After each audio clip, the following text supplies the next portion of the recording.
Hi, everybody. I hope you're having a great Shabbat and I hope you're having a restful one. This week's Torah portion is called Toldot. It begins in Genesis 25, verse 19, and goes through 28, verse 9. The Haftorah portion is in First Samuel chapter 20, 18 through 42. Before we begin, I would like to say a little prayer just before we get started.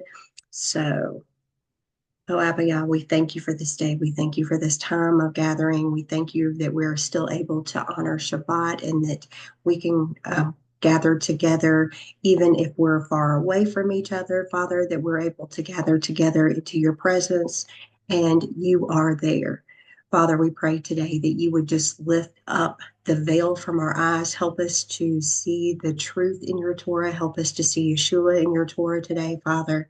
We pray that you would just give us Hokmah and Bina, wisdom and understanding, that you would reveal your truths to us. Make us like the sons of Issachar who have an understanding of the times and the direction that we should go, Father. We just pray today that you are in our presence and that you would just reveal yourself to us. In Yeshua's name we pray. Amen. So today we are looking at Toldot. And it starts in Genesis 25 and verse 19. And actually, just like most of the names of the Parsha comes from one of the first words of the Parsha. And so this one does the same. And it means generations.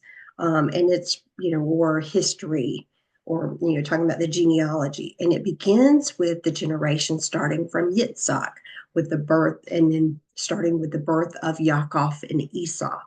And so, as we see here, we're going to see that, there's going to be another famine in the land. We're going to see Yitzhak going to Abimelech, and the story of Esau selling his birthright and Yitzhak sending Yaakov away. So, let's start with the first verse. So, Genesis 25, verse 19. Here is the history of Yitzhak, Abraham's son. Abraham fathered Yitzhak. And I want to stop here just a second because as we start with Ele Toldot. So this is where, these are the generations. And then it begins Yitzhak ben Abraham, that Yitzhak is the son of Abraham, or Abraham's son. But then it also says Abraham Toldot et Yitzhak. It repeats that Abraham fathered or, begot Yitzhak. And so here's something, that's interesting in the Hebrew. We even see it in the English, that you have a repetition of the lineage of Yitzhak. Well, it says he's his son, but then it turns around and says Abraham fathered Yitzhak. So it's repeating the same thing. Yeah, if it's his son, then that's his father. So it's interesting why Yah would want to focus on the genealogy of Abraham, and that Yah is emphasizing, I think, which son the lineage is through. Because, Abraham had Ishmael and Yitzhak. And so here he's specifically saying, this is the line, the Abraham's line, the Abraham's line, that this line is going to be the godly line, but it is which line through that he is emphasizing. And we know that, Hasatan knows the word, and he actually knows the prophecy that is given back in Genesis. So we're going to go back to Genesis, way back into chapter 3. So let's go back to Genesis 3, and we're going to go to verse 15. Genesis 3 and 15, it says, I will put animosity between you and the woman, and between your descendant and her descendant. He will bruise your head, and you will bruise his heel.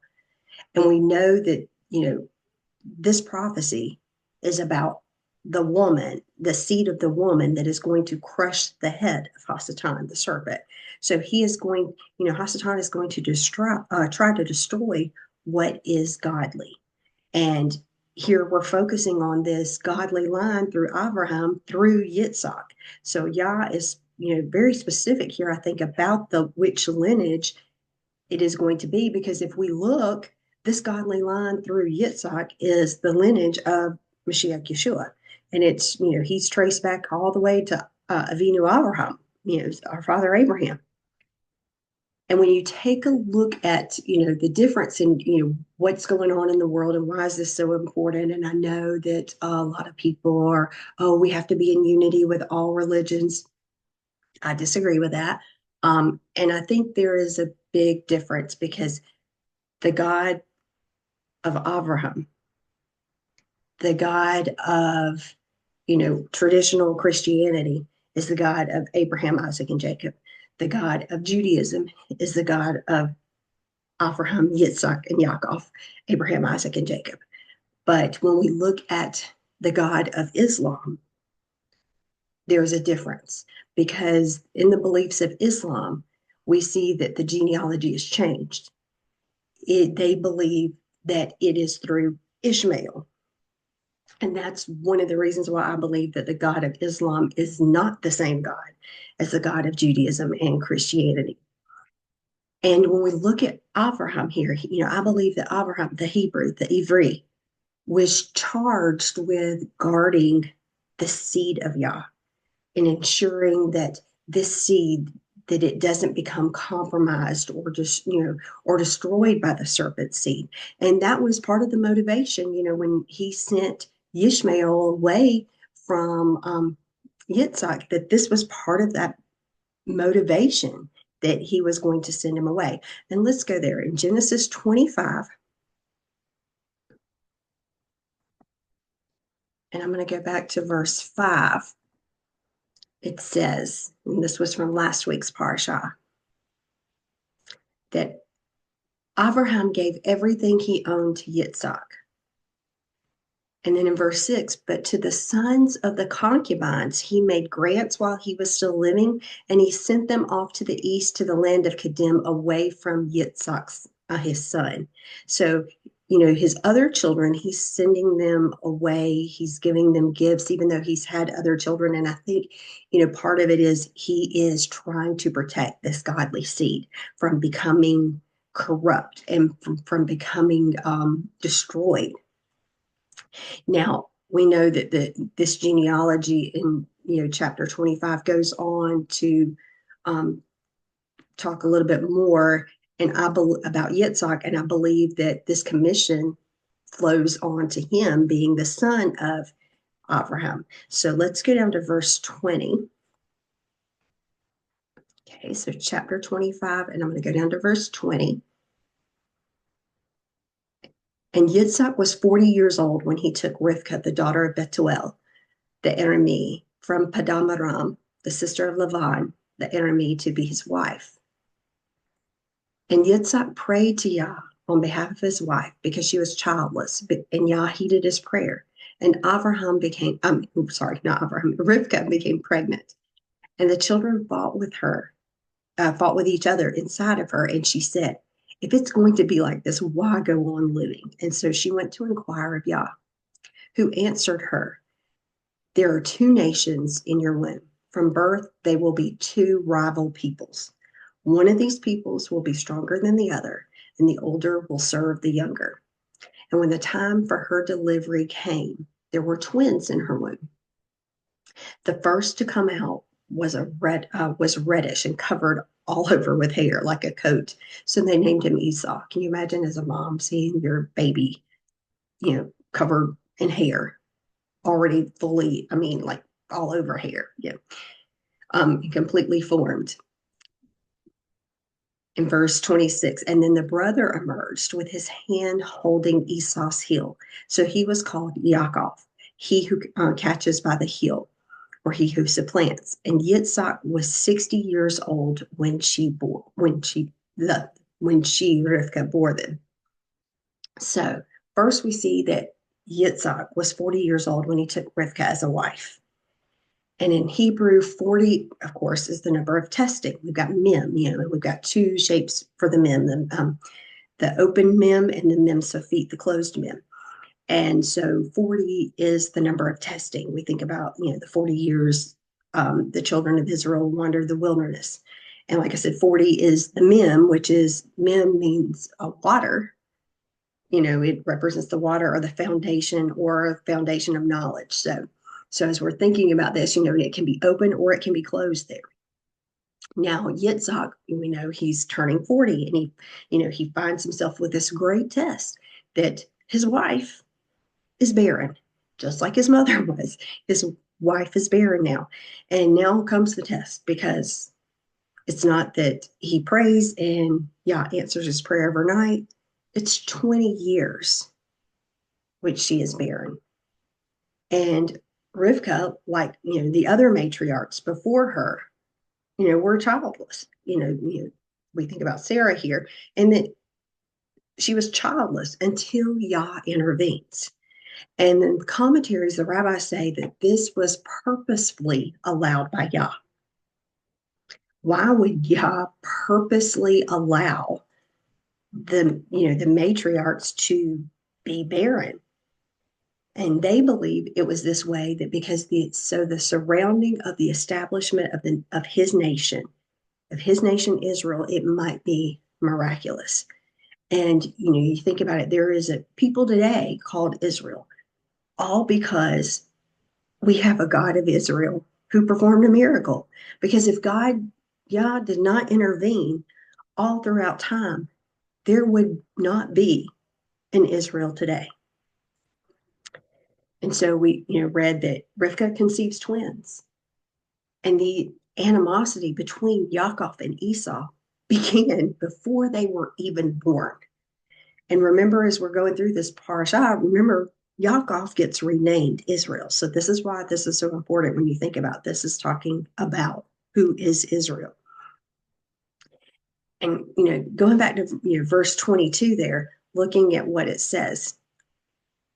And I'm going to start. The children fought with each other inside her so much that she said, if it's going to be like this, why go on living? So it wasn't just, a kick here and there. It was really battling. And so she went to inquire of Yah, who answered her and said that there are two nations in your womb. Okay, so notice that there's two nations here. And, in the Hebrew, it's Shnei Goyim. Goyim being nations here. Sorry. And that this struggle, is not only a battle of two brothers, but this struggle that's happening is a battle of two different nations, two different groups of people. And these two nations have, totally different viewpoints. They have two different ways of looking at the world. Their ideologies, their worldviews are completely different. And this battle is actually happening right now. I mean, we see this battle actually happening in the physical, but we also see it happening in the spiritual. And these two children, like I said, are two nations that are warring even before they were born. Even before they were born. And notice in verse 23, I stopped there about the two nations, that there are two nations in your womb. And from birth, they will be two rival people. One will be stronger than the other. So one's not going to be, they're not both going to be strong at the same time. But it does say that the older will serve the younger. So the older one is going to, in the end, serve the younger. Now, we also see that in that verse where it says that, sorry, let me go down. I'm going to read the King James on that one. And it says, the Lord said unto her, two nations are in your womb, in thy womb, and the two manner of people shall be separated. Okay, that's the way it words it in the King James.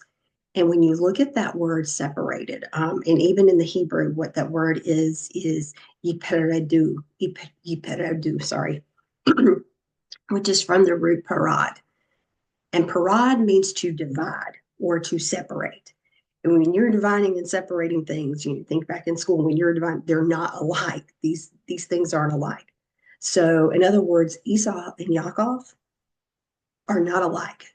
They're going to be opposite natures. They're going to be not compatible with each other. And so, think about it. Israel, which is Yaakov, and Esau are incompatible. They can't coexist. They've got to be separated. And these two nations or these two people, that are coming forth from her are going to have to be separated.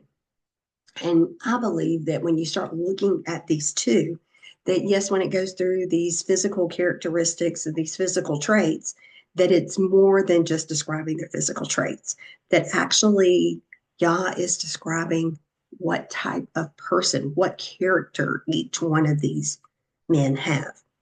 And that is, who they really are, that he's seeing them even from the womb of how they really are.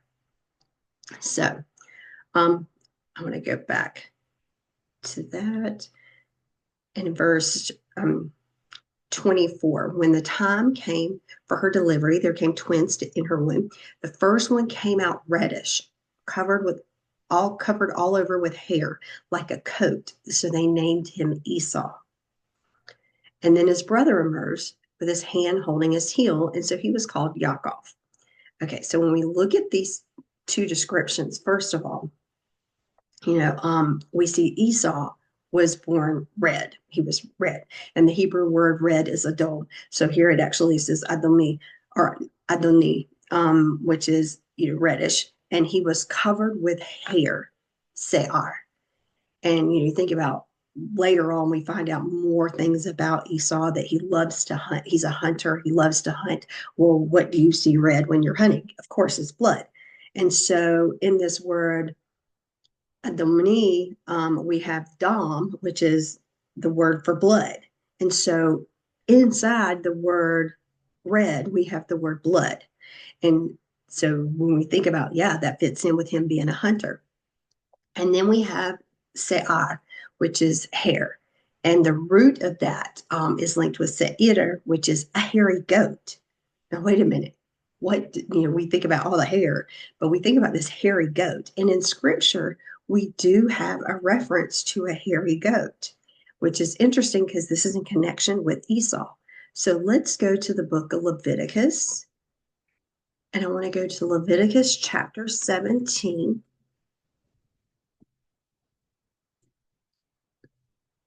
And we're going to go down to verse 7.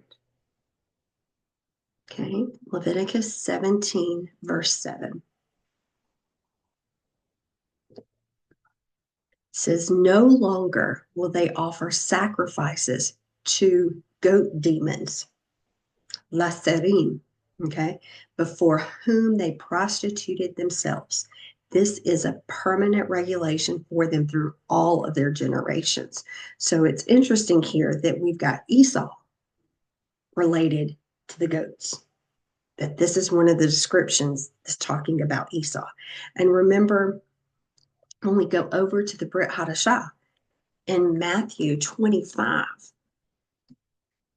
that, when it talks about the time for the judgment, in Matthew 25 and verse 32, it says, all the nations will be assembled before him, and he will separate the people one from another, just like these two children were going to be separated one from another, as a shepherd who separates the sheep from the goats.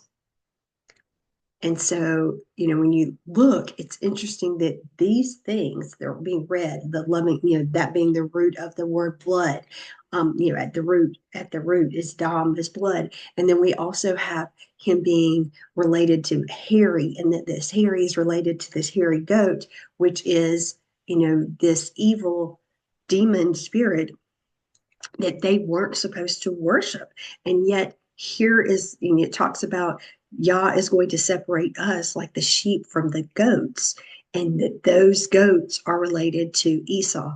And not only that, but when you go back to Genesis and we go over to chapter 36, we find out where Esau decides to live. And we see that not only is Esau going to live in Seir is this in Edom, but we see that this mountain in Edom, but we also see that in Genesis 36 and verse 1, it says, this is the genealogy of Esau, that is Edom. So his name, he actually has this like name change that's related to him. And what's interesting with Esau, when you say, Esau is closely related to the word asav, which means weed. And you think about weeds in your yard. I mean, weeds will, grow like crazy in your yard. And if you don't weed your yard or use protection or stuff over it, then the weeds actually are going to choke out the good grass that you have and take over. And, it's basically trying to take over that which is good. And that's the same spiritual concept with Esau. Esau is like a weed or a tear. And here we have the other child, which is Yaakov, which we know becomes Israel. And, we think about in the spiritual sense, here we are being grafted into Israel. We can't coexist with this other ideology, this other world mindset. We need to be set apart. We need to be separate. Now, that doesn't mean you go off somewhere else. You have to still live in this world. Yes, we are still living in this world. But this is a spiritual battle between us, our physical man, and us, our spiritual man. And that we have to make sure that we're separating that, not only that, but there's this battle that goes on in each of us that's a battle of these two natures. And that, there actually is a midrash and, a valuable lesson on this that goes through and tells us that, this is really not only about the two sons in the physical, but it's also about a battle that's going on in us. And that this battle that is concerning us is a battle about um, olam hazeh, this world. And are we concerned about olam haba, the world to come? And that's what the battle should be about. That yes, we're living in olam hazeh, this world, but we need to be focused on the olam haba, the world to come. And that is what the main thing should be about. Are we focused on that and what is there? In Romans chapter 7 and verse 14, it says, Romans 7:14, I'll let you get there. It says, for we know that the Torah is of the Spirit, but as for me, I'm bound to the old nature, sold to sin as a slave. I don't understand my own behavior. I don't know. I do what I want to do instead of the very thing. I don't do what I want to do.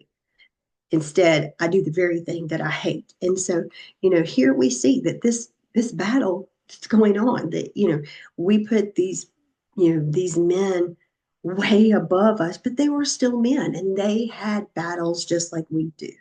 And, the focus should be on the Torah, Yeshua. How do we get through those battles? Are we being a light ourselves? Are we exhibiting the fruits of the Spirit? Are we walking in his ways? Or are we being a compromiser? Are we being like the world? Are we looking at things and focusing more on it? So let's look at the second child. The second child here is Yaakov. And we know that it says, the prophecy said that the younger is going to be the one in charge, that the older one is going to serve the younger. And so Yaakov here, it even says, I know in the version I was reading, and even most versions will say that he was a supplanter. But yet, really, was he? Yaakov was the chosen seed. Yah had already proclaimed this to Rivka and told her, this is going to be the child that through the line. This is going to be the younger one is. So then why would he be a supplanter if Yah has already chosen him? I believe, like Bill Cloud, that there is a total misunderstanding of his name. And part of it, even when you look at the concordance, the way it words it, I think, too, that, it is a misunderstanding there. And for those of you who haven't read the book, little plug for Bill, this is an old book of the enmity between the seeds. It was actually, I think, back in The first printing 2004, so it's really, really old, but 20 years ago. And but it has a lot of foundational, and this Parsha is the one really he based this book off of. And like Bill, I believe that this all goes back to the enmity between the two seeds back in Genesis 3, that the seed of the woman and the seed of Hasatan. And that this, the Hasatan knows that the seed of the woman is going to try to crush his head, is going to try to crush him. And so what's the enemy going to do? If you know this is how someone's going to attack you, if you know this is how they're going to come at you, then what are you going to do? You're going to try to protect yourself, or you're going to try to kill that person first to get rid of them. You don't want him. And that's what Hasatan is going to do. He's going to try to kill him first. And if you look at Yaakov's name, what we really see is the root of Yaakov's name is Akav or Akev. Okay, and it's the Ayin Kuf Beit. Ayin Kuf Beit. And it is the word heel. Because what is he doing? Yaakov is holding on to his brother's heel. Okay. And the very beginning of it is got the yod, the yod. The yod is the hand. Okay. So he is doing what? He's got his hand on his brother's heel. So Yaakov, his name is literally hand on the heel. And think about, why would he do that? Why would he have his hand on his brother's heel as he was being born? Well, I believe it is to prevent his own head from being injured. Because what's happening, that other spirit, that other worldview, this other nation here is going to try to crush the head of the person that is this prophesied to kill him. So, in other words, the enemy here is trying to wipe out the promised seed of Yaakov and destroy him before he was even born in the womb and even as he was coming out. And so that's why Yaakov has his hand on Esau's heel, because otherwise he's protecting his head. There would be no Israel. If there's no Israel, there's no Yaakov, no Israel, there's no Mashiach, Yeshua. And so this was a protection for him. Now let's keep going in the Parsha. So Genesis 25. I'm going to go down to verse 27. And the boys grew, and Esau became a skillful hunter and outdoorsman, while Yaakov was a quiet man who stayed in the tents. And this is interesting here, and it's saying the description, how it's worded. And Yitzhak favored Esau because he had a taste for game, and Rivka favored Yaakov. And so here we see Esau is described as the skillful hunter. Zayid, and Esau is talked about as being, he's Esau, is talked about as being the skillful hunter, and that he's a man of the field. Okay, he's a man of the field, Ish Sadeh.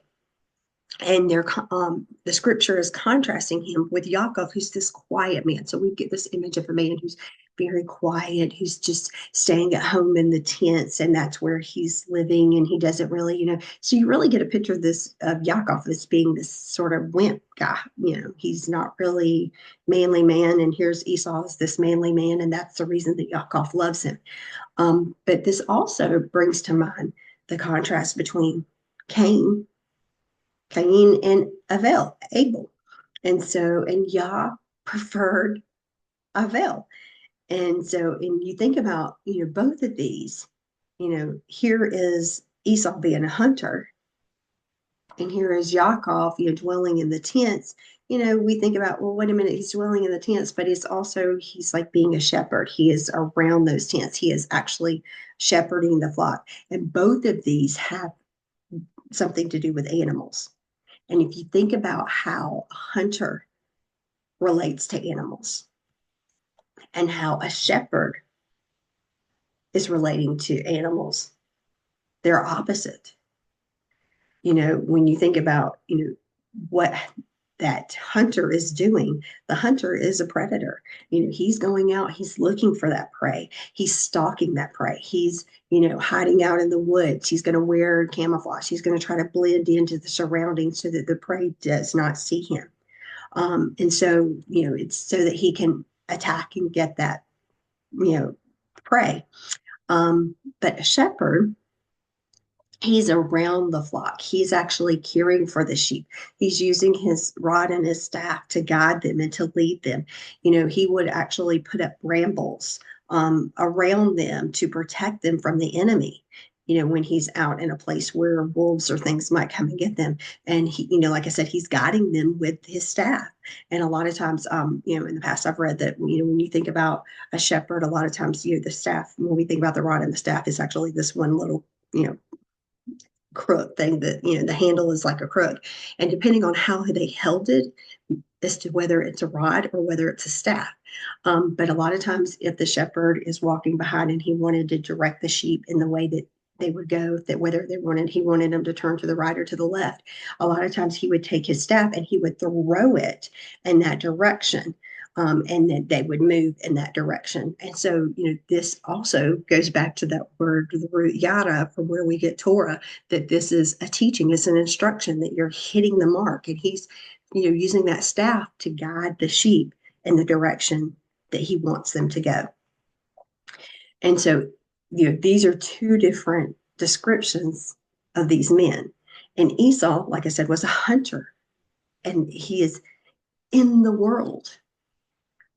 Yaakov, who becomes Israel, was a shepherd who's one who's staying around the tents. And staying around the tents is also, like a Hebrewism or a Hebrew metaphor for studying the Torah. And the word that it says here, he says he's a quiet man or a plain man. In Hebrew, it says it's an ish tam. And tam is where we get that word when we're talking about the sacrifices, that the sacrifices are to me. They're to be, perfect or complete or morally innocent or pure or acceptable. And so when you think about that, does it mean that, oh, Yaakov was completely, innocent and he was perfect?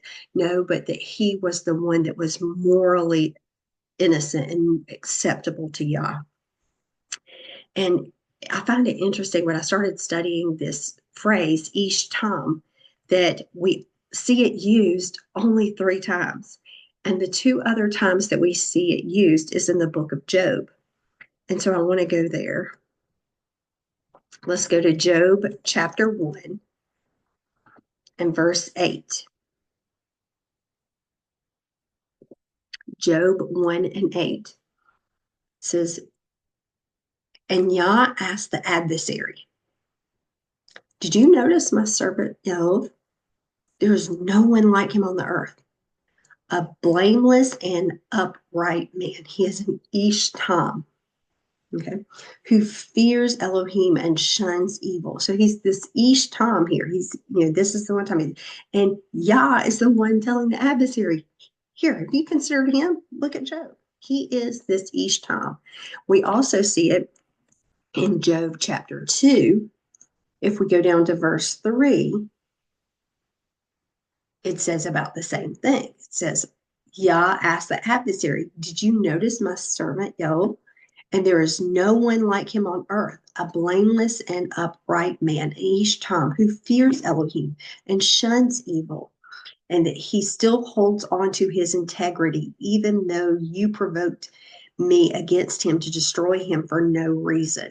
And so when you look at this, I think about, yes, he's referring to Job, as this Ish Tam, but not only that, but he says he's one who fears Elohim. And I believe that's one of the things that we're missing in the world today is the fear of Yah. And he shuns evil. And that no matter what's still going on, he's holding on in this world that's full of chaos and evil. He's still holding on to his integrity, even in the midst of him going through these trials and tribulations where, it says that Hasatan, you're trying to destroy him. But even in the midst of that, he is still holding on to me. And like I said, when we think about Esau, Esau is this man of the open field. Well, open field is, reference to the world, but it's also a reference to being outside the Torah. And we know that the Torah is Yah's teaching and his instruction. And, when you think about staying among the tents, Ohel or Ohelim, that it's a reference to being inside the Torah. So we see here that there's another picture of Yaakov. He's walking in obedience to Yah's word. He is this Ish Tam. He is the one that is, no matter what's going on, he's still holding on to his integrity and he's fearing Yah. Whereas Esau, he's being outside the Torah, he's out in the world, he is not fearing Yah. And that, Yaakov, he's revering Yah's word. He's learning from Yah. In this Torah that it brings us illumination, that brings us life, and he's holding on to that. Now, the only other person in Scripture that is mentioned as a hunter is Nimrod. Remember back right at the Tower of Babel in Genesis 10? It says he was a Gabor, a mighty man, a hunter before Yah. And then not only does it say that, but then it goes on to repeat it. Therefore, it said that like Nimrod, the hunter before Yah. And so, when you think about it, Nimrod wasn't, a great person.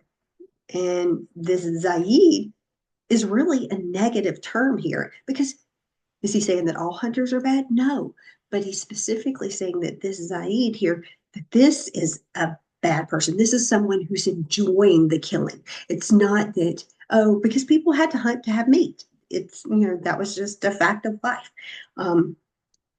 But here, this is someone who is enjoying it. They're thriving on it. They're enjoying the hunt, the kill. They're enjoying the going out and, searching down someone in a way that makes me think about this, the predatory acts of serial killers and how they're, they watch and they, stalk their prey. And this is what a description of Esau is. And so Yaakov and Esau have these opposite dispositions. One who loves killing, but then the other one is the one who's protecting the life of their flock. He's trying to put brambles and things around them to protect their life. And so, we see these two different characteristics. And not only that, but you think about where is Esau getting his food? Where is his source of his food? It's from the world. And this is another picture that is so that, he's not getting his strength. They're relying on his strength coming from the word. He's being strengthened and nourished by the world. So where are you being fed?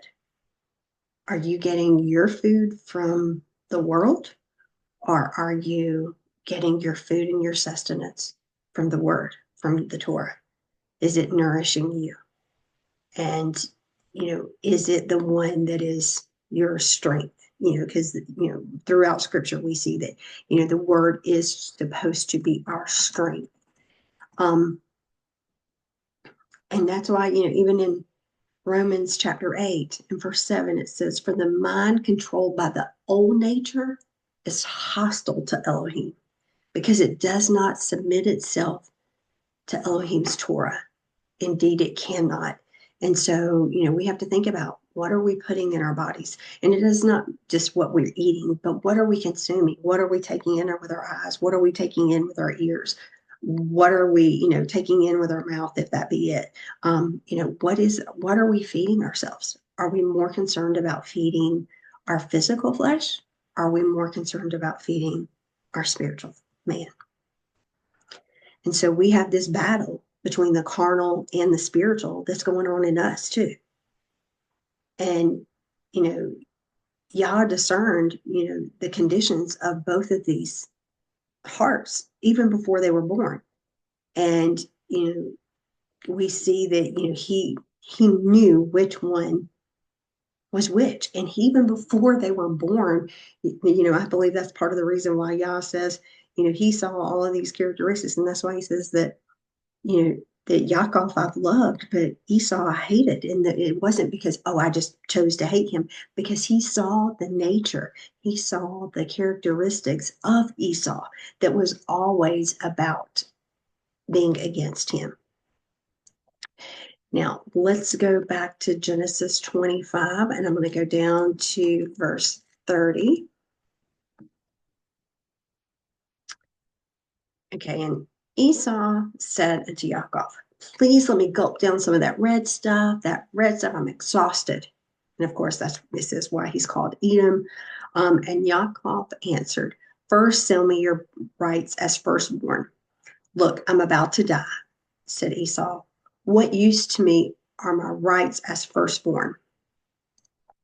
And Yaakov said, first swear to me. And he swore to him, thus selling his birthright to Yaakov. And so, he's outright selling it. He's getting rid of it. He doesn't really have a value. It doesn't mean that much to him. And then verse 34, it says, then Yaakov gave him bread and lentil stew, and he ate and drank, got up and went on his way. Thus Esau showed how little he valued his birthright. And when you look at that, it's not really that he showed how little he valued it. It's bazah. It's to despise. It's from that root bazah, meaning to despise or to be contemptible. He had contempt for his birthright. He doesn't value what was supposed to be his. And so for this red stew, this red stuff, which lentil stew of all things, that Esau sold his birthright. And it says because of that, part of that was because it was red. That's why his name was Edom. But when you think about the word Edom, Edom and Adam are written the same. Aleph, Dalet, Mem. Aleph, Dalet, Mem. Except for how they're pronounced from those nikadot, those vowel pointings. So Edom is written Aleph, Dalet, Mem. Adam is written Aleph, Dalet, Mem. And, so Edom can be man or mankind or the world. And like I said, they're both spelled the same way. And that's why the rabbis will point to Edom to represent the world. And that world is separate and divided from what is Israel. And so, as we're in this battle within ourselves, this battle, this carnal and the spiritual, we need to deny the flesh. We need to be feeding the spirit. Okay, so let's keep going in the Parsha. I want to go over to the next verse, chapter 26, verse 1. And a famine came over the land, not the same as the first famine. So here we have another famine. That, just like we had with Abraham was the first time we saw a famine, which had taken place when Abraham was alive. And Yitzhak went to Gerar, the same place, to Abimelech, king of the Plishtim. And Yah appeared to him and said, don't go down into Egypt, but live where I tell you. Stay in this land, and I will be with you and bless you, because I will give all these lands to you and to your descendants. I will fulfill the oath which I swore to Abraham, your father. Okay, so first of all, look at this. Yitzhak goes to Gerar, and I talked about this in Hayei Sarah's Parsha about geography and where things are, and that this Gerar is the area right there at Gaza, okay, Gaza. And, it's still, in this larger area that Yah had given Abraham. Whether you consider it part of Israel today or not, because the Plishtim, the Palestinians, lived there, and Israel gave them control. Israel pulled out back in 2005, gave them control, and what did they do? They voted Hamas in. Okay, so this is that area, Gerar.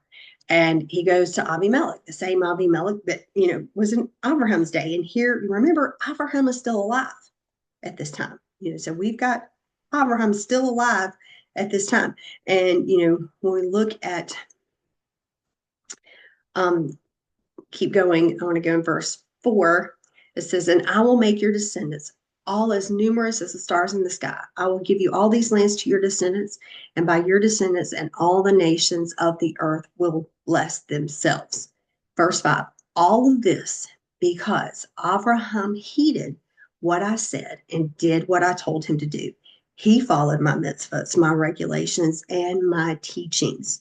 And when we look at that, it says that, he followed, okay, my mitzvot, okay, my mitzvot here, and my my hukim, okay, and my my Torah.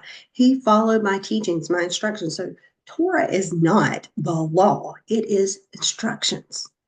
Get your brain, into the mode to where when you read that word law in English, that you're putting God's instructions there and see if it makes sense.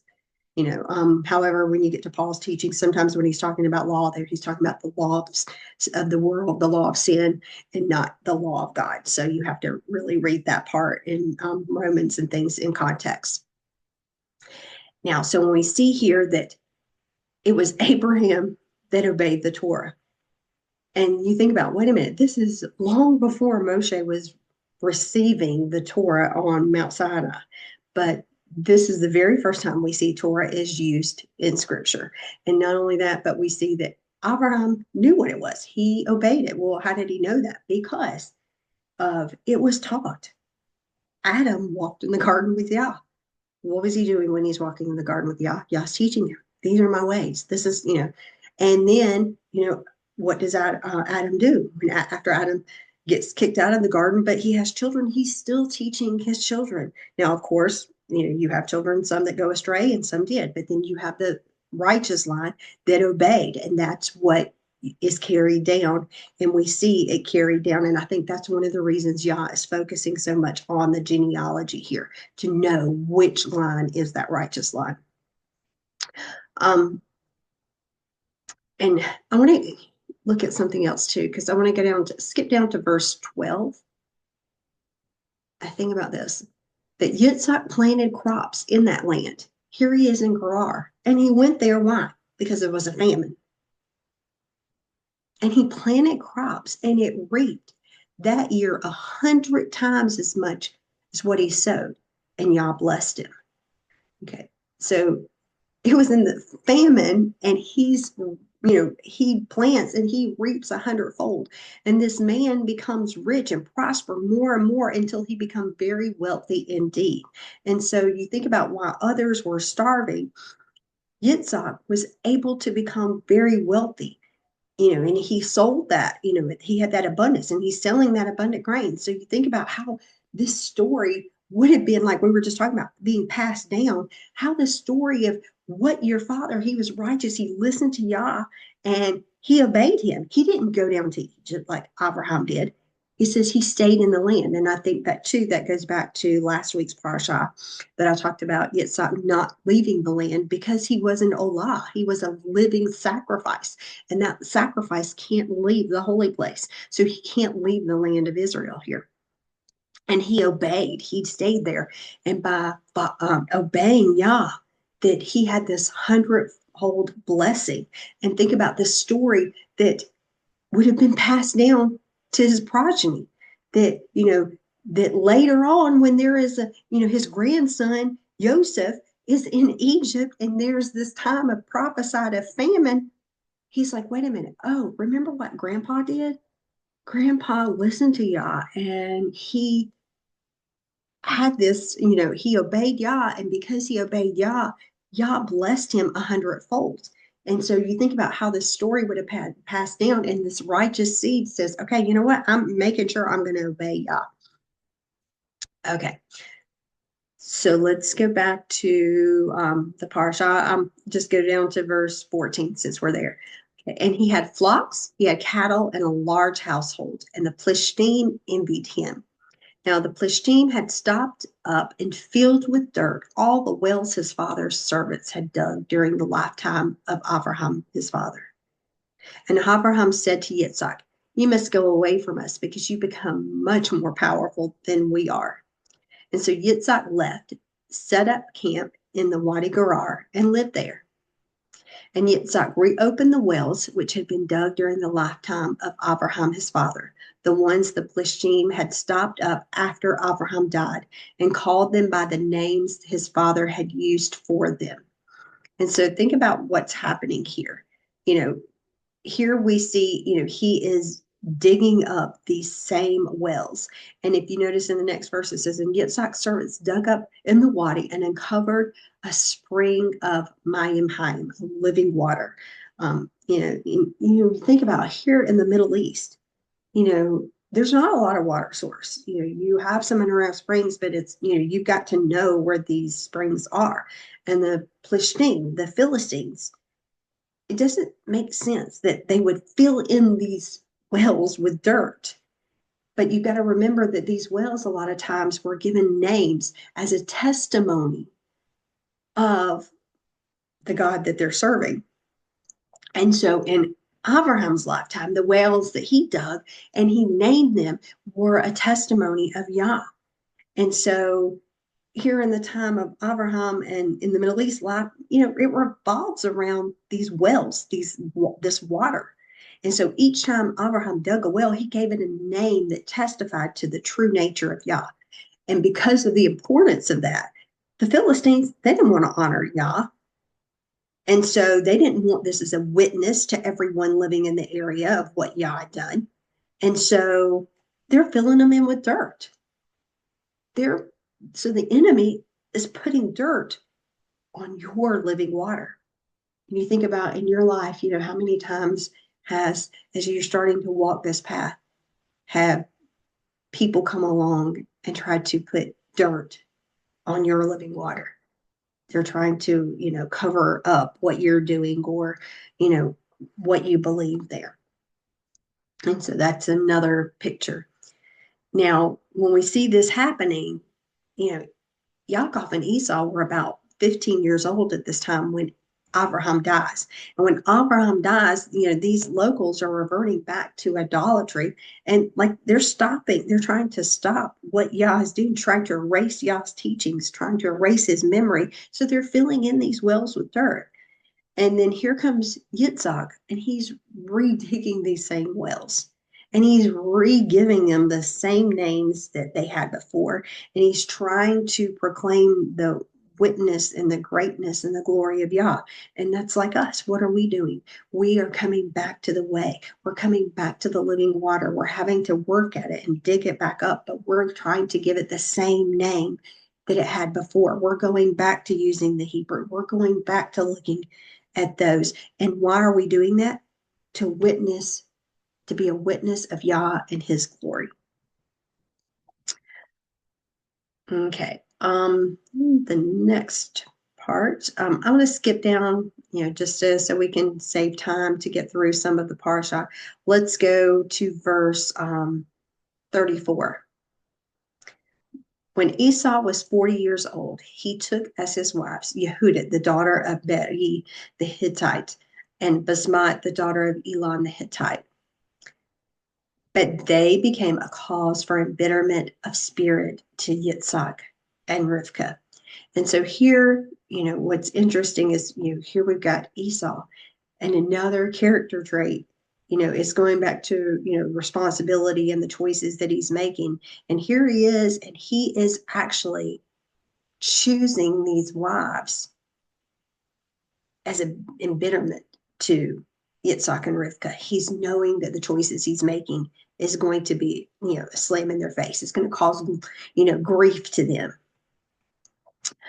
And so I think he's choosing to do it outright. And it's a blatant, I'm going to do what I want to do. And that's what a lot of times the concept of this worldview is. Let's just have it your way. You do it the way you want to do it. I'll do it the way I want to do it. And, that is contrary to the will of God. Now, let's go down to chapter 27. And 27, in the course of time, after Yitzhak had grown old and his eyes were dim, so that he couldn't see, he called Esau, his older son, and said to him, my son. And he answered, Hineni, here I am. Okay, so first of all, we see here is Yitzhak, and it says that he's old and his eyesight is weak. And we don't really state, it doesn't state here how old he is, but many think that this is at the end of his life that would make him 180, because in chapter 35 we see that he's 180 when he dies. But let's go back to his eyesight. And thinking about this, that the very first command that Yah is telling Adam is about what is considered food. If we go back to Genesis 2 and verse 16, we see that Yah Elohim gave the person this order: you may eat freely from every tree in the garden, okay, except for the tree of the knowledge of good and evil. You are not to eat from it, because on the day you eat from it, it will become certain that you will die. So here, when we think about this, here the first command is about food. Now, the tree of knowledge of good and evil may look like food. It may look like it's something tasty, but it's not considered food for man. And when eating food, and this was something when we were living in Israel, and I remember one person, I can't remember his name right now, we were talking, and we were talking about taking in the land and stuff. And he said, well, when you eat of the food, you're taking in the essence of that food that was eaten. So when we are eating something that is unclean, then we're taking in the uncleanness of that animal into ourselves. And these unclean animals are not for food. They're here for a purpose. They're, I guess you could call them the cleanup crew of the world. And in Leviticus 11 and 43, there's something interesting here that ties in with food. And in this verse, and it's an anomaly in the Hebrew, it says, you are not to make yourselves detestable with any of these things, swarming, crawling creatures. Do not make yourselves unclean with them. Do not defile yourselves with them. And what's interesting there, when you're reading that, the last part of that verse where, don't contaminate yourselves or don't become defiled by them. Actually, that word in Hebrew is missing an aleph. And when you read it, the way that it's written, it says, lest you would become dull, not defiled, but you're becoming dull. So if you think about what this is saying, it's, to eat something unclean is basically dulling your spiritual being, dulling your spiritual man. Why is it then that certain people, if you're all believers in Yah, why is it that some people still eat unclean? Well, they say that, oh, the Spirit hadn't revealed that to me yet. Well, is it because you keep eating unclean that you can't really hear the Spirit? Because His Word says it's unclean. And so, the Torah, telling us that this, when you're consuming things that aren't clean, that you are basically denying Yah the fullness for the Spirit, the Ruach, to work in you. You're denying Him that full opportunity there. And worst of all, it's rendering you being incapable of recognizing that loss. And we see that same thing as happening, in Samuel, when it talks about the Eli, that his sons, they were so corrupt, and he, after, making excuses, and it got to the point where he didn't even realize that the Spirit had left him, Ichabod, that the Spirit had left, that once you are walking in that disobedience. Now, whether or not, here we have Yaakov, eating things that were unclean, but he was walking in some type of disobedience, that spiritually speaking, that his eyes, his heart, his discernment, it wasn't what it should be. And how does this happen? How did this happen to Yitzhak? I'm sorry, to Yitzhak, not Yaakov. How does this happen to Yitzhak? How did he get to where he had these weak eyes? And if you go back to Genesis 27, look at what he says in verse 3. He says, therefore, please take your hunting gear, your quiver of arrows, and your bow, and go out into the country and get me some game. Okay. And, make it tasty the way I like it, and bring it to me, and I will bless you as firstborn before I die. And so, again, it's about the food. Who are we feeding? Are we feeding the flesh? Or are we feeding the ruach? And Yah allowed hunting. If the animals were clean, that's fine. But if they were unclean or defiled, we're told we're not to be taking that into our bodies. And, we're not told, here what he's eating.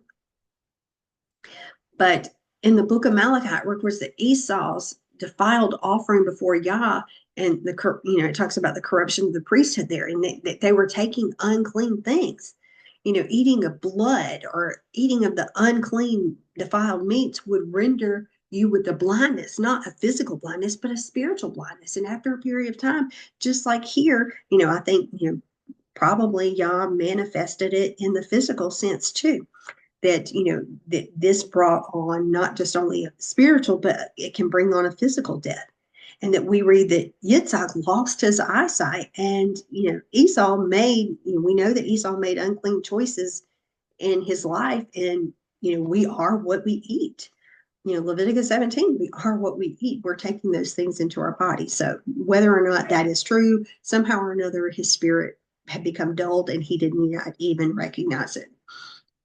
And we know, going back, we see that I'm going to go back up to, we'll go ahead to verse 5. Rivkah was listening when Yitzhak spoke to Esau, his son. So when Esau went out to the country to hunt for game and to bring it back, she said to her son Yaakov, listen, I hear your father telling Esau, your brother, bring me game and make it tasty so I can eat it. And then I will give you my blessing in the presence of Yah before my death. Now pay attention to me, my son, and do what I tell you.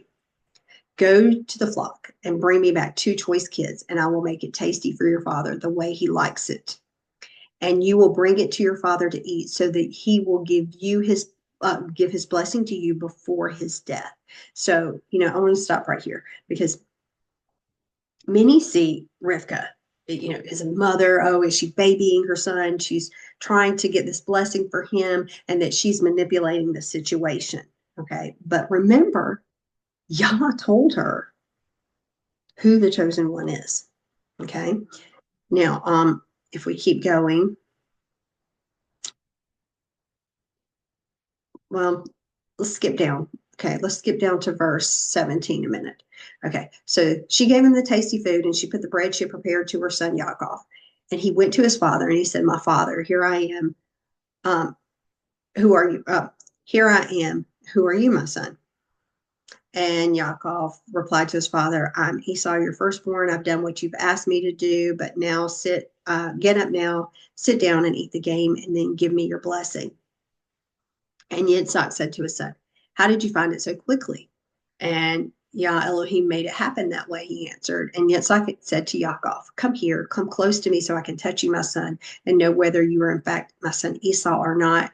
And Yaakov approached Yitzhak, his father, touched him, and said, the voice is Yaakov's voice, but the hands are Esau's hands. Okay, because of course, how is he going to tell? Because he was very hairy, so he definitely could tell the difference there by touching him. However, he did not detect from his hands that he didn't detect him, because his hands were hairy like his brother Esau's hands. So he gave him his blessing. And he asked, are you really my son Esau? And he replied, I am. And he said, bring it here to me, and I will eat my son's game, and I will give you my blessing. So he brought it up to him, and he ate, and he also brought him wine, and he drank. And then Yitzhak, his father, came close to him and said, come close now and kiss me, my son. And he approached him and kissed him, and Yitzhak smelled his clothes and blessed Yaakov with these words, see, my son smells like a field which Yah has blessed. So may Elohim give you the dew from heaven, the richness of the earth, the grain and wine in abundance. May people serve you and nations bow down to you. May you be Lord over your kinsmen. Let your mother's descendants bow down to you. Cursed be everyone who curses you, and blessed be everyone who blesses you. But as soon as Yitzhak had finished giving his blessing to Yaakov, when Yaakov had barely left his father's presence, Esau came in from his hunting. And so, this part is often, talking about or referring to Yaakov stealing the blessing. But did he really steal it? Because remember back at the beginning of chapter 20, or in chapter 25, when she inquired of Yah, Rivka inquired of Yah, and he says, here, the younger is going to be the stronger one. The older one is going to serve the younger. He's going to be the one. And Yah told her what was going to happen. So, in other words, the younger one is in the place of the authority. He's going to get the firstborn blessing. So she knew which one to encourage in the ways of Yah. And you wonder, especially in this culture, she probably told her husband. It wouldn't be something like, oh, I'm going to keep this secret from him and I'm going to, foster this one and baby him, whereas the other, dad will do the firstborn. No, I believe probably that she told her husband, but because he had this love, he still was in denial. Maybe I will, give the firstborn, he'll switch it and he'll give it to him. But he should have known the same thing happened with him. The firstborn literally was Ishmael. He should have gotten the firstborn blessing, but Yah saw by the Spirit. Ishmael was of the flesh. Here was Yitzhak of the Spirit. So he should have known the same thing, but yet he chose to go the other way and foster and sort of enable and try to promote Esau. And then we see here in chapter 27 and verse 28, that here was, this blessing. And he says, Yitzhak is saying, may Elohim give you the dew from heaven, the richness of the earth, and the grain and wine in abundance. May people serve you and nations bow down to you. May you lord over your kinsmen. Let your mother's descendants bow down to you. Cursed be everyone who curses you, and blessed be everyone who blesses you. So he's continuing on that blessing that Abraham had for him. Okay. And so we think about this blessing of grain and wine. Grain and wine, that's, bread. It's something to drink. This is a blessing for the necessities of life. And you think about in the world today, and not disregarding the people that are physically born of Israel, but many of those that were physical, natural born Israel are blessed with many of the necessities of life. You think about how many millionaires and billionaires are, think about Jewish or, by birth, there is a great number of those. They're blessed with the necessities of life. And this goes down not only, through that physical blessing, not saying that we're not grafted in, but here is part of that we can see that's still enacted today. And that, Yitzhak also says that, that Yaakov, you're going to be Lord over others. And that not only that, but your mother's relatives and everything and your kinsmen are going to bow down to you. Okay. And like I said, this goes back to the blessing that was given to Yaakov himself. That Abraham, gave to Yitzhak, when he says, it's passed down through Yitzhak and to Yaakov in Genesis 3 that, I'm going to bless those who bless you. I'm going to curse those who curses you. That was given to Abraham. He passed it on to Yitzhak, and now we see it being passed on to Yaakov. Then we see Esau returning. Okay. Oh my goodness. And see what happens here. Okay. So when Esau returns in verse 30, we're going to start in verse 31. And he too had prepared a tasty meal, and he brought it to his father. And now he said to his father, let my father get up and eat from his son's game so that you will give me your blessing. And Yitzhak, his father, said to him, who are you? He answered, I'm your son, your firstborn, Esau. But remember, he already sold his firstborn. Right. So, but he's still calling himself the Bakor. Okay. Yitzhak began trembling uncontrollably and said, then who was it that took the game and brought it to me? I ate it all just before you came in, and I gave my blessing to him. That's the truth, and the blessing must stand. He realizes that I said this oath, it's got to be that way.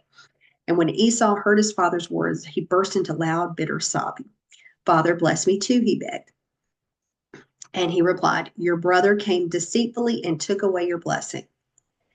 And Esau said, his name, Yaakov, really suits him because he's planted me these 2 times. He took away my birthright, and here now he has taken away my blessing. Did he really? Because didn't he sell it? And then he asked, haven't you saved a blessing for me? And Yitzhak answered Esau, look, I've made him your Lord. I've given him all your kinsmen as a servants. I've given him grain and wine to sustain him. What else is there that I can do for you, my son? And Esau said to his father, have you only one blessing, my father? Bless me too. And Esau wept aloud. Okay. And so here we see he's going to bless him. And Yitzhak, his father, answered him, here, your home will be the richness of the earth and the dew of heaven from above. You will live by the sword and you will serve your brother. But when you break loose, you will shake his yoke off of your neck. And Esau hated his brother because of the blessing his father had given him. And Esau said to himself, the time for mourning my father will soon come, and then I will kill my brother Yaakov. So look at what's happening here. Esau shall live or dwell in the richness or the fatness of the earth. So he's going to live in the richest areas of the world. Well, we think about, wait a minute, Esau is living in the richest area of the world?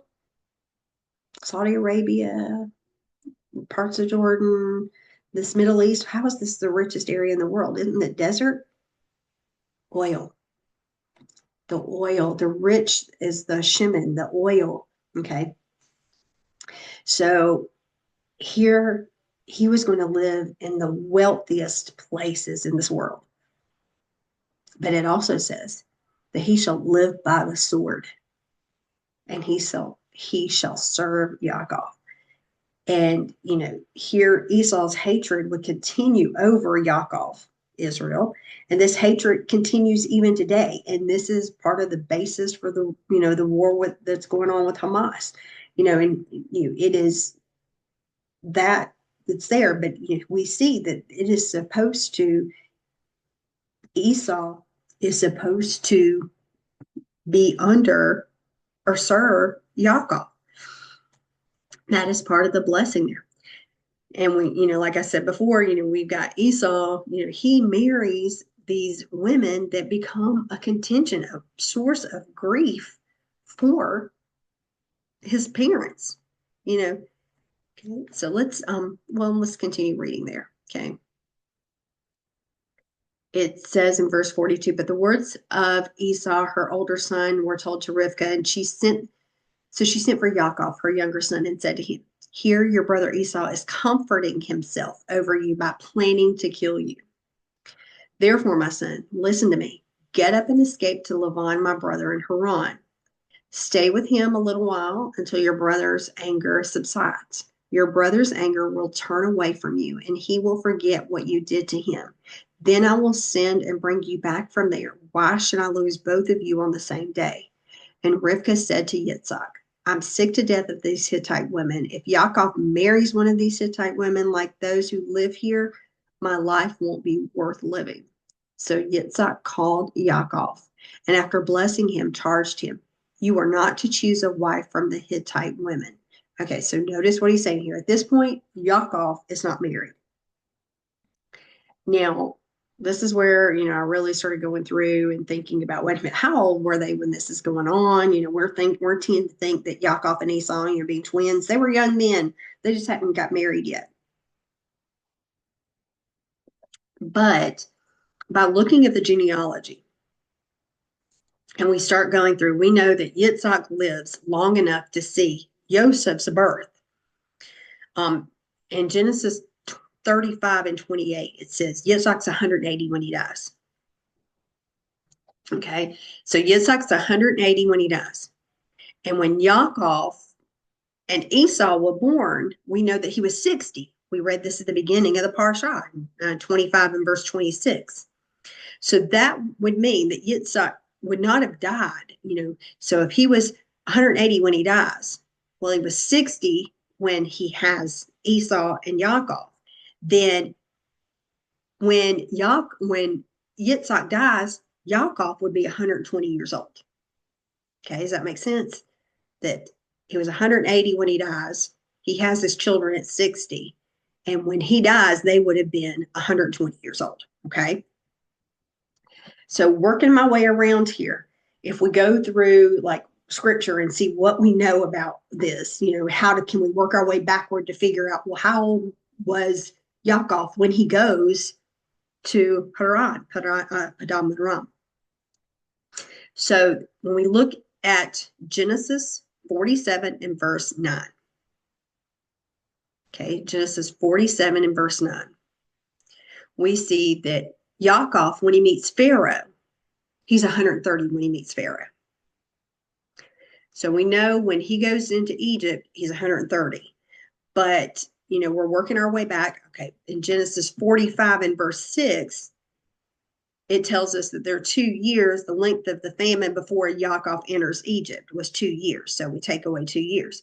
And then the number of the years of plenty were 7, according to Genesis 41:53. So working our way back, taking that away. And then the age of Joseph, when he explains Pharaoh's dream, is in Genesis 41, 46. So we've been 30.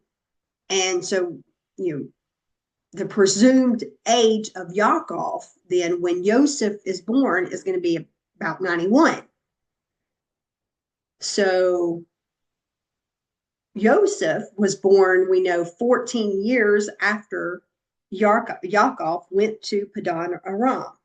If you go to Genesis 30, verse 25 through 43, and then read 31 and 41, because there were 14 years that he worked. Okay.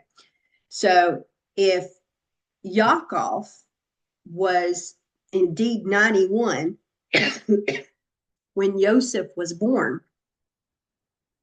then that would have made, then Yaakov would have been 77 when he went to Padam Aram. Now, wait a minute. Think about that. Sorry. Let me get something to drink. Yaakov, when he goes to find a wife, was not, and him and Esau, they weren't young, not by our standards. He would have been around 77 years old when he's departing for Padan Aram. So he would have been about 77 when this happened. Which, you think about it, we're like, oh my gosh, they were young men, this happens, this happened. We often miss the time gaps that are in scripture. But when you start looking at ages and when we're told and you're working your way back, you're like, oh my gosh, he was older than I thought he was.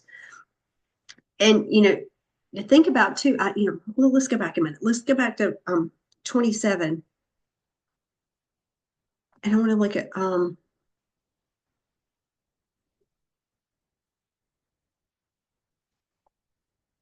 let's go to verse 6. Okay.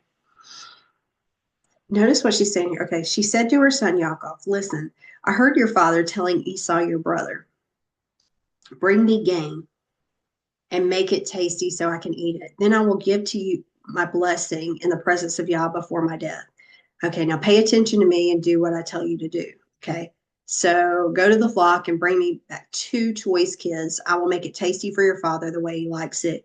And you'll bring it to your father to eat so that he will give this blessing to you before his death.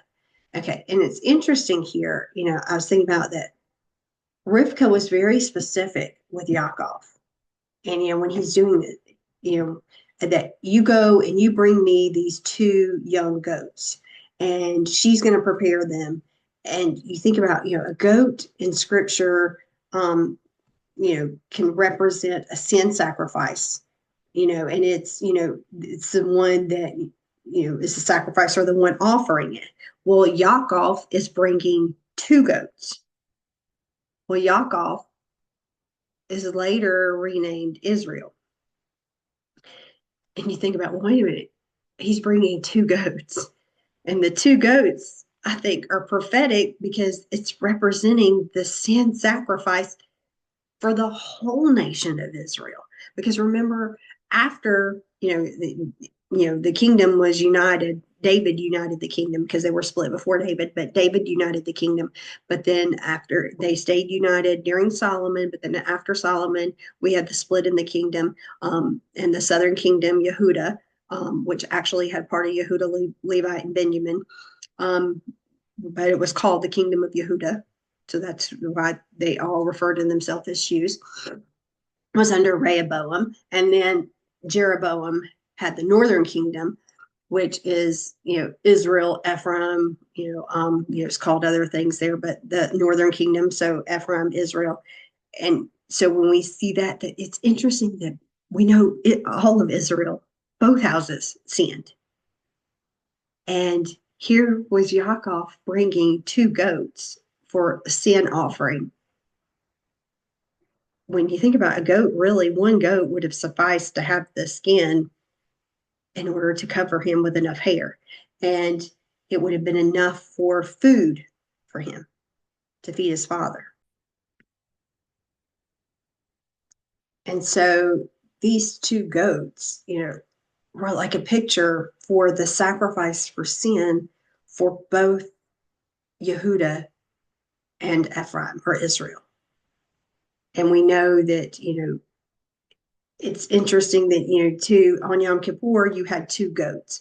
One was for the sin offering, and also one was the scapegoat. And so it's interesting that you have these two goats as this prophetic picture here, and that it is Yaakov that is bringing them. And we know that the Mashiach's blood and the sacrifice is the one who's going to remove that veil of separation between us, between Yah and man. And it's, it is there to, for us to be able to see who he is. And, Rivka took these two skins from these goats and she placed them on Yaakov's hands and on the back of his neck. And you think about, well, the position of power and authority of a priest is, here is his hands and his neck, that, because the priest is the head of the home.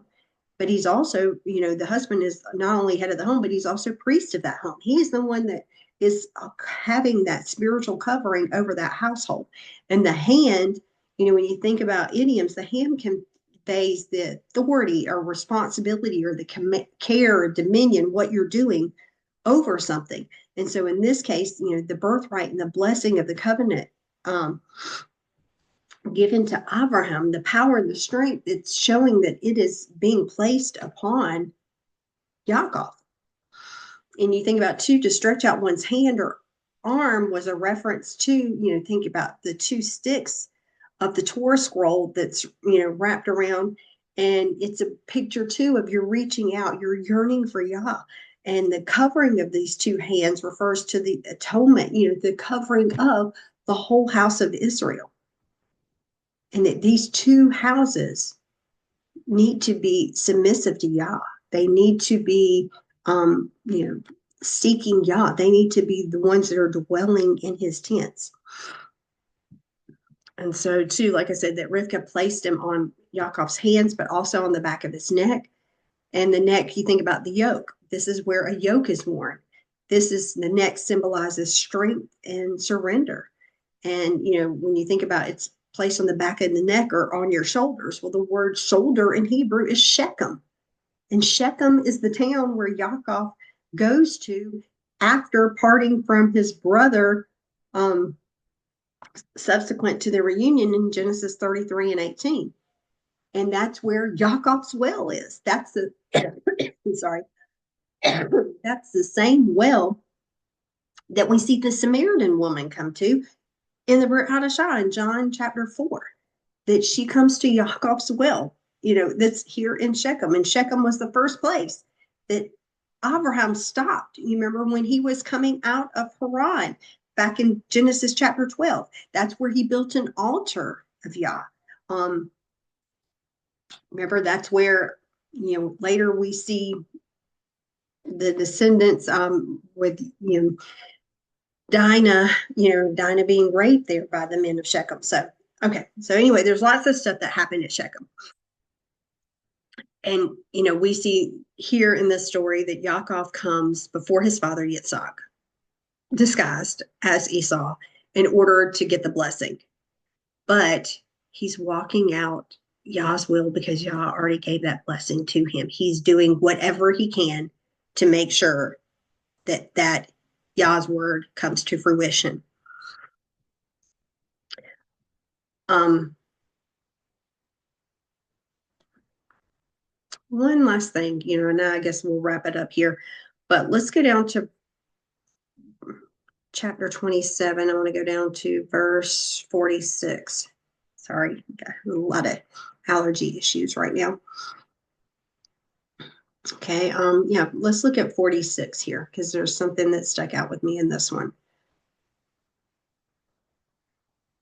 It says, Rivka said to Yitzhak, I'm sick to death of these Hittite women. If Yaakov marries one of the Hittite women, like those who live here, my life won't be worth living. Okay. So it's interesting what she's saying here, that these sons, these daughters of Het, okay, or Hittite women, when she says that I am sick to death, I think that was the way my version read it, I'm sick to death of these women here.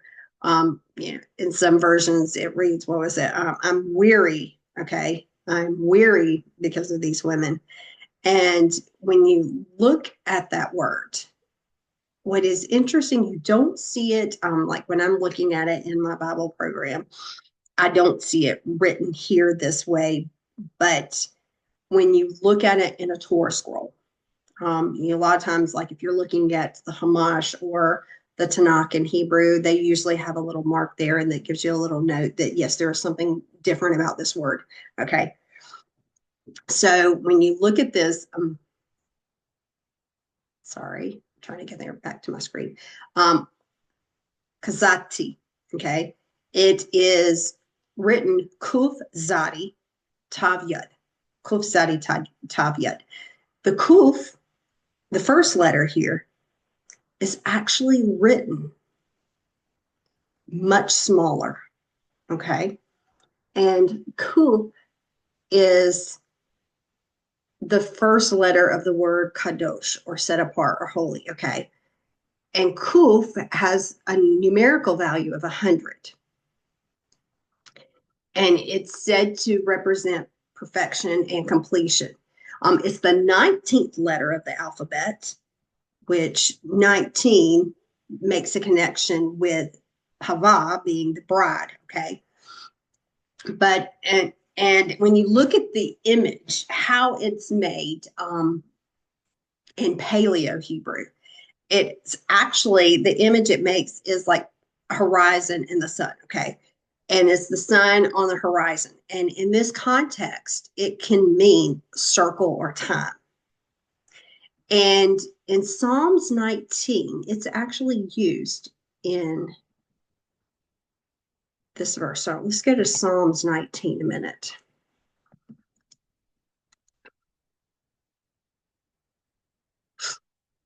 Okay. And depending on your version, is which verse it will be in Psalms 19. I think in the King James, it starts in verse 4. If you're reading, I think in the complete and some other versions that are numbered Hebraically, it will be verse 5. It says, their line goes through all the earth and their words to the end of the world. In them, he places a tent for the sun, which comes out like a bridegroom from the bridal chamber with delight like an athlete to run its race. It rises at one side of the sky, circles around to the other side, and nothing escapes its heat. And so, when you look at that, the word here that's circuit or circle is actually the word kekufato. It uses that kufato. Okay. And when you add the tav at the beginning of that Hebrew verb, it makes it future tense. Okay. So when you add a tav to the beginning of certain Hebrew verbs, it makes it future. And when you look at the root of that word, it is kuf, which the root here is to continue in a circle. And so what I think that Rivka is saying, when she is saying here that kufsati, that I'm weary, that, she's also saying that kuf, that this is going to be a never ending cycle. It is the weariness that's being brought on by these daughters of Het. It's the same word that is weary that is used in Leviticus 20.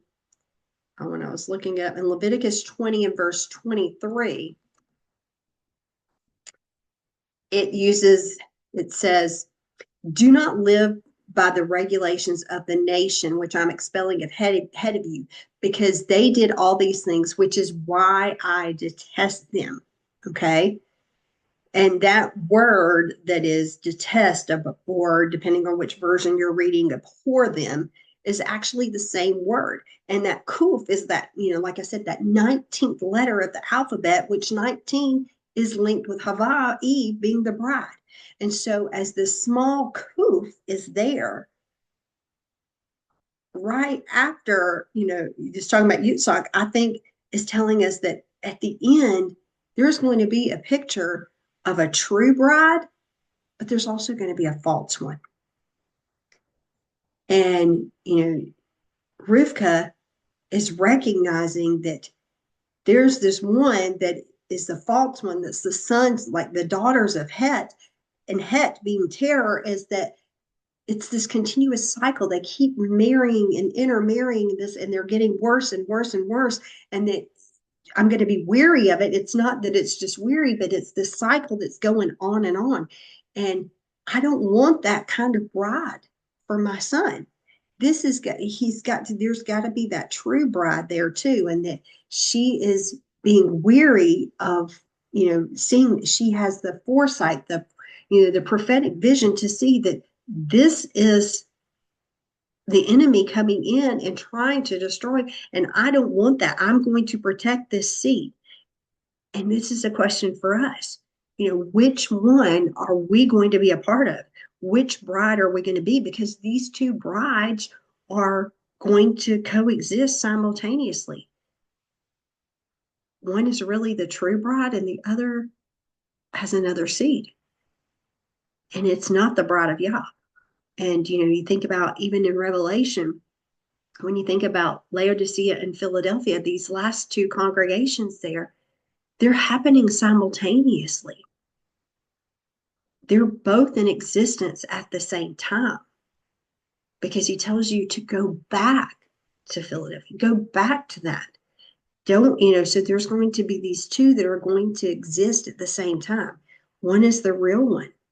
One is the remnant. One is the one that is walking after him. There's going to be a person of the tents. That is going to be an Ish Tam, one who is seeking him, but they cannot coexist with the world and the rest of this worldview, and that we have to separate ourselves. So that's where I went for this parsha. Hopefully you are enjoying the teaching.